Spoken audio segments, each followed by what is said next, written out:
2023 akordeoi kultura astea martxan jarri zen atzo eta asteburuan zehar emanaldi interesgarriak izango ditugu musika zalei zuzendutakoak.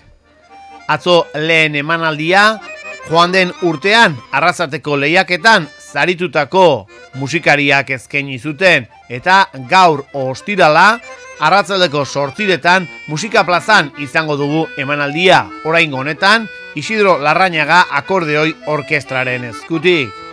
Bihar larunbata uztailak 4 gaueko 10:00 Malekoian New Mood Trio entzuna ahal izango da eta aurtengo edizioari amaiera emateko azken jaialdia berriro Antoniano Aretora itzuliko da arratsaldeko 8:00 igandean uztailak 5. Bertan lankora duo entzuna ahal izango dute akordeoi zale guziak. Gogoan izan, Auzpoz Euskal Herriko akordeoi elkarteak antolatzen duela urtero Zarautzan akordeoi kultur astea eta udalaren babesa izaten duela.